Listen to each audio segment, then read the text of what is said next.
Assalamualaikum warahmatullahi wabarakatuh.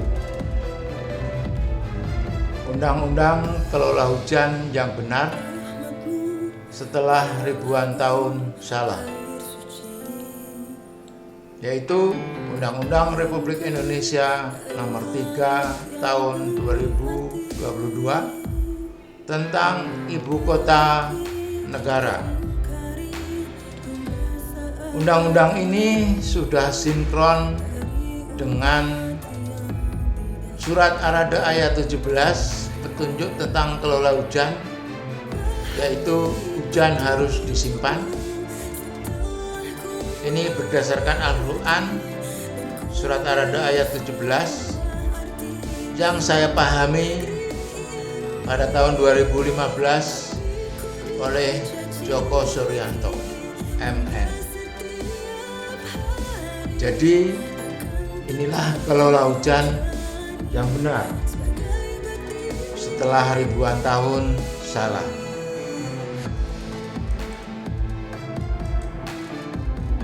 Kota Sepun ini tertera dalam lampiran 2 halaman 54, infrastruktur air.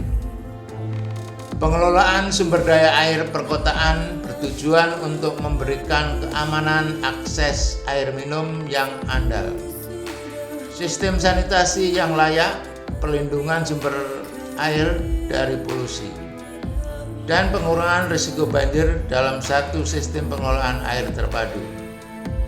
Strategi ini akan menerapkan prinsip kota SPON atau Spong City guna mengintegrasikan jaringan biru dan hijau agar dapat memberikan manfaat kenyamanan dan kesehatan bagi penduduk IKN.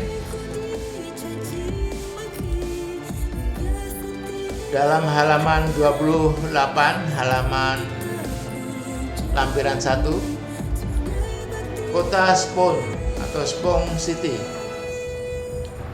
Konsep dan elemen Kota Spon diterapkan secara luas di IKN, terutama untuk mengembalikan siklus alami air yang berubah karena pembangunan. Penerapan konsep ini akan memberikan manfaat pemanenan air untuk tambahan ketersediaan air dan pengurangan bahaya banjir. Manfaat pemurnian air dan pelestarian ekologi, efisiensi sistem sumber daya, serta manfaat rekreasi bagi masyarakat. Kota Spon mengacu pada kota yang berperan seperti spon yang mampu menahan air hujan agar tidak langsung melimpas ke saluran-saluran drainase, dan yang mampu meningkatkan peresapan ke dalam tanah sehingga bahaya banjir dapat berkurang serta kualitas dan kuantitas air dapat meningkat melalui penyaringan tanah dan penyimpanan dalam tanah atau aquifer.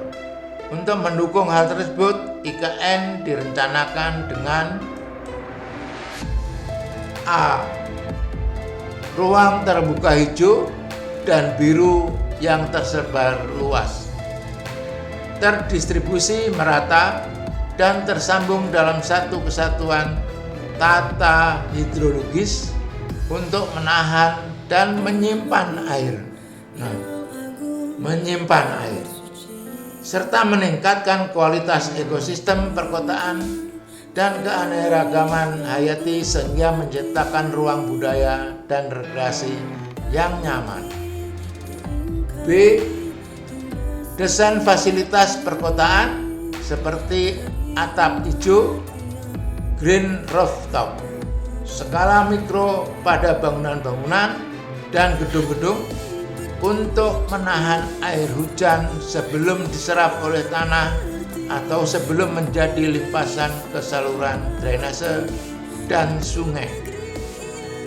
Dan desain fasilitas perkotaan pada skala makro seperti penerapan jalan dan trotoar berpori, biosengketa, dan sistem bioretensi untuk menahan menyerap air hujan dengan cepat sehingga memfasilitasi kelancaran dan keselamatan pergerakan kendaraan dan orang.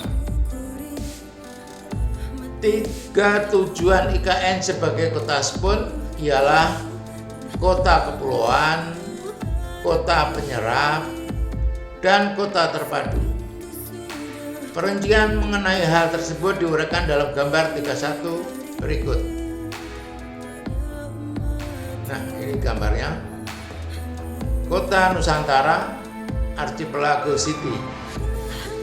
Koridor hijau dan biru menjadi fondasi struktur yang membentuk kota. Koridor hijau dan biru menghubungkan kota ke alam gunung, ke lautan, terintegrasi ke desain kota untuk memelihara dan melestarikan keanekaragaman hayati dan menunjang ketersediaan air bersih. Ini skala kota, kemudian skala kecamatan, kota berdaya serap. Koridor hijau dan biru di skala kecamatan akan menangkap limpasan kota dan menjadi koridor fauna sekunder. Limpasan kota dikumpulkan dan dialirkan ke taman kota. Taman tersebut didesain sebagai ruang terbuka hijau yang dinamis dan bersifat seperti spons, sehingga air hujan yang bersih dapat diserap untuk mengisi dan mengumpulkan air tanah serta mengalirkan air bersih ke koridor ekologis. Kemudian skala kelurahan, kota terintegrasi, integrated city. Elemen-elemen di skala kelurahan hingga blok diintegrasikan untuk memperlambat aliran air, mengumpulkan air hujan, meningkatkan daya serap tanah, dan berkontribusi terhadap perbaikan lingkungan habitat. Halaman 30, lampiran 2. Adapun prinsip dan contoh implementasi kota spoon di wilayah IKN adalah sebagai berikut. Prinsip pertama atau yang ke-1, mengurangi limpasan permukaan atau mengurangi runoff. Konsep pembangunan IKN memastikan tidak ada tambahan limpasan permukaan sebagai akibat dari penambahan luas lingkungan terbangun, seperti pembangunan gedung baru, jalan, trotoar, dan perubahan penggunaan lahan lainnya. Lingkungan alami akan lebih mampu menahan dan menyerapkan air hujan ke tanah. Pembangunan kawasan IKN menjamin perubahan limpasan terjadi seminimal mungkin dan diupayakan menahan lebih banyak air saat IKN telah terbangun.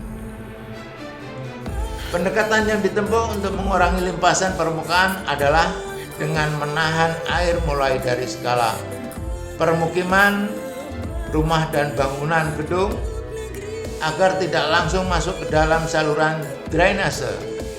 Caranya dilakukan dengan pemanenan air hujan dalam skala rumah, gedung, dan kawasan untuk dapat dimanfaatkan kembali atau diresapkan ke dalam tanah.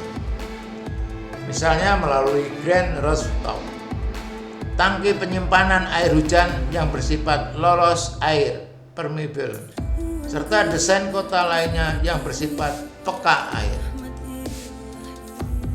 Prinsip yang kedua, memaksimalkan peresapan air hujan. Nah, ini infiltrasi. Hujan harus tetap di bumi, itu ayatnya. Kawasan IKN dibangun untuk mampu meresapkan air hujan ke dalam tanah secara maksimal. Hal ini dapat dilakukan dengan pembangunan ruang terbuka hijau yang tersebar luas dan terdistribusi merata serta dapat berfungsi sebagai rain garden. Selain itu, Perkerasan juga dapat dimodifikasi sehingga dapat menyerap air dengan baik. Sebagai contoh adalah penerapan jalan dan trotoar berpori yang memungkinkan air hujan terserap dengan cepat. Perkerasan dilakukan seminimal mungkin, termasuk penerapan teknologi bioretensi dan biosengketa. Prinsip ketiga, ini pemanenan air hujan. Nah, ini yang harus secara masif. Sayangnya undang-undang ini hanya untuk IKN, saya harapkan bisa diterapkan di seluruh Indonesia. Ruang terbuka biru seperti parit, alur sungai, tampungan air dirancang secara satu kesatuan hidrologis. Tujuannya adalah untuk menahan dan menyimpan air serta meningkatkan kualitas ekosistem perkotaan dan keanekaragaman hayati. Rancangan ini akan dimulai dari skala kawasan permukiman retensi kecil hingga skala kawasan kota atau waduk. Nah, itulah pemahaman saya yang telah diakomodir oleh pemerintah, walaupun bukan dari saya, tetapi pemahaman saya telah resmi, legal, dan benar diakui oleh pemerintah dengan mengeluarkan undang-undang mengelola hujan yang benar. Jadi selama saya sosialisasi dari tahun 2012, banyak tantangan, banyak penolakan. Ini pertama saya sosialisasi dengan membuat buku Banjir Jakarta Hujan Itu Rahmat Bukan Musibah, Agustus 2014. Kemudian saya menciptakan lagu Hujan Disimpan Banjir Menghilang. Ini udah ditonton, udah didengarkan 8.200 6 tahun yang lalu. Kemudian saya upload video saya dari mulai Juni 2015, sudah ditonton 49.960 kali ditonton. Subscribe-nya mendapat 851, dan video yang saya buat dalam sosialisasi hujan harus disimpan 523. Ini sampai saat ini. Dan juga saya membuat Facebook. Ini teman saya udah 5.000. Ini juga tahun yang sama di 2015. Tetapi banyak tantangan dalam mensosialisasi bahwa hujan harus disimpan, baik dari akademisi, masyarakat, dan dari pemahaman ayat yang dikira dalam interpretasi atau dalam tafsiran saya salah. Tapi alhamdulillah setelah 7 tahun ini terbukti kebenaran ayat itu, dan pemahaman saya telah diakui secara legal menjadi undang-undang. Hujan harus disimpan dalam Undang-Undang Nomor 3 Tahun 2022. Nah, ini bentuk sosialisasi saya ikut seminar nasional sebagai pembicara. Solusi banjir Jakarta, simpanlah hujan untuk mencegah banjir dan kekeringan. Ini tahun 2015. Seminar nasional ini diselenggarakan oleh Kementerian PUPR dengan Komite Nasional Indonesia untuk bendungan besar di Kupang. Kemudian saya buat buku lagi, Tanah Airku Salah Kelola Hujan, pada tahun 2016. Jadi tantangan demi tantangan, penolakan-penolakan oleh akademisi, teman-teman seprofesi, banyak sekali. Dan ini juga saya diundang oleh Bapak Irfan Budi Pramono untuk membahas bedah buku Restorasi Das Ciliwung. Saya sebagai pembahas 2, pembahas 1 adalah Bapak Profesor Dr. Hidayat Pawitan, ini dosen IPB. Ini tahun 2016. Itulah ikhtiar saya selama 7 tahun ini, masih tetap ditolak, tetapi saya gembira dan bersyukur, alhamdulillah telah terbit Undang-Undang Nomor 3 tahun 2022 tentang mengelola hujan yang benar, yaitu hujan disimpan. Nah, ini sertifikat saya dalam seminar nasional Kongres Memanen Air Hujan Indonesia pertama di Universitas Gadjah Mada. Ini pun dalam rangka mensosialisasi hujan harus disimpan. Nah, ini oleh Bapak Agus Mariono, Ketua Kongres Gerakan Memanen Hujan Indonesia, yang sekarang sudah kongres yang keempat. Kemudian pada tahun 2018 saya menulis buku Hujan Harus Disimpan berdasarkan Al-Quran Surat An-Ra'd ayat 17 yang saya pahami pada tahun 2015.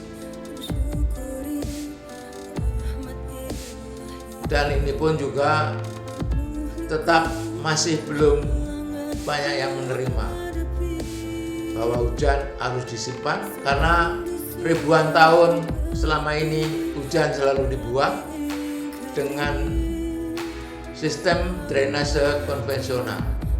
Kemudian tahun 2019 dalam rangka Hari Air Dunia, saya seminar nasional kembali di Universitas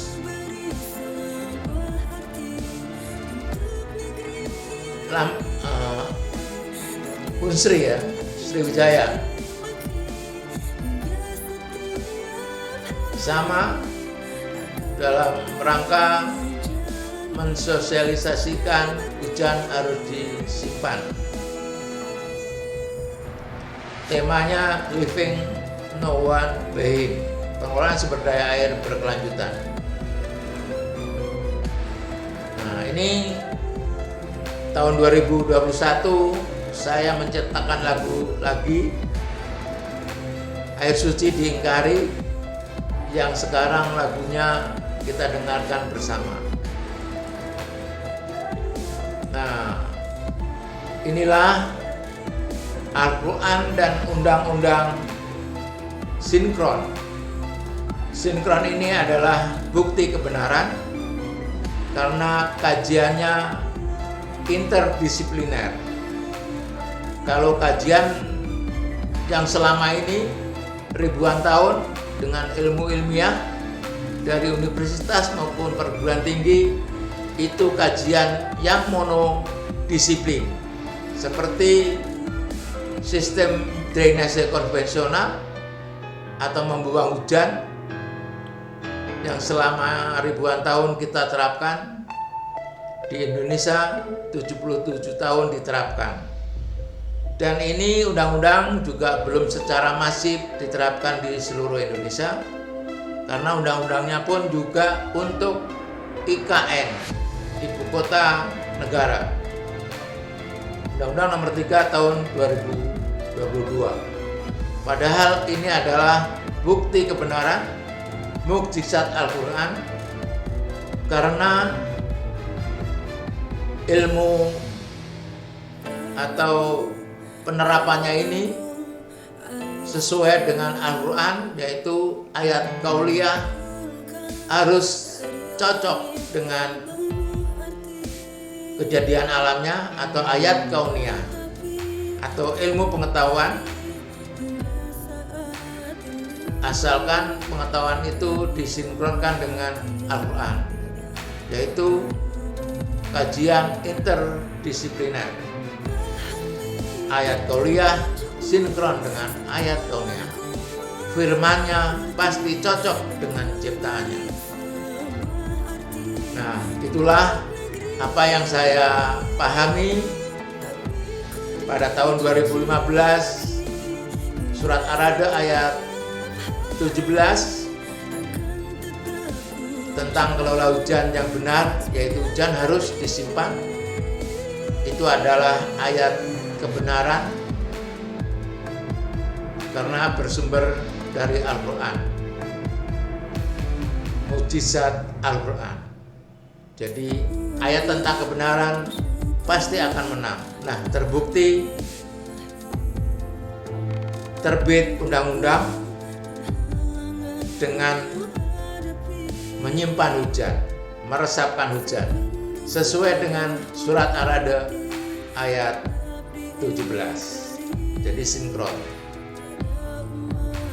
Ini saya bacakan tentang kebenaran dalam surat Al-Isra ayat 81. Dan katakanlah, kebenaran telah datang dan yang batil telah lenyap. Sungguh yang batil itu pasti lenyap. Nah, inilah awal dari kebenaran akan diterapkan, masih bersifat undang-undang. Implementasinya insya Allah secepatnya dilakukan di Indonesia, tidak di IKN tapi secara masif di seluruh Indonesia atau kota-kota. Kemudian surat An-Anbiya ayat 18, sebenarnya kami melemparkan yang hak kebenaran kepada yang batil tidak benar, lalu yang hak itu menghancurkannya, maka seketika itu yang batil lenyap. Dan celaka kamu karena kamu menyifati Allah dengan sifat-sifat yang tidak pantas baginya. Nah, selama ini kita membuang hujan, sampai saat ini pun di daerah-daerah yang jumlahnya 34 provinsi masih membuang hujan. Saya mengharapkan dengan adanya Undang-Undang IKN ini nomor 3 tahun 2022 bisa diterapkan di seluruh provinsi dan kabupaten seluruh Indonesia. Ini firman Allah surat Saba ayat 49. Katakanlah, kebenaran telah datang dan yang batil itu tidak akan memulai dan tidak pula akan mengulangi. Nah, ini cocok dengan kondisi di Indonesia ini. Kebenaran telah datang dengan terbitnya Undang-Undang nomor 3 tahun 2022 mengelola hujan yang benar setelah ribuan tahun dikelola dengan salah, atau di Indonesia selama 77 tahun dikelola dengan salah. Marilah kita mulai dan kita tinggalkan membuang hujan, baik dari masyarakat, pemerintah, swasta, akademisi. Kita simpan hujan, kita syukuri hujan yang selama ini kita mengingkari karena kita buang. Demikianlah informasi dari saya. Alhamdulillah, saya sangat bahagia. Pemahaman saya telah terbukti dengan terbitnya Undang-Undang nomor 3 tahun 2022. Bagi teman-teman yang masih sampai saat ini menolak, menentang apa yang saya pahami, menyimpan hujan, Saya harapkan bisa merenungkan dengan undang-undang tersebut. Faktanya pemerintah telah mengakui. Demikian, billahi taufik wal hidayah. Wassalamualaikum warahmatullahi wabarakatuh.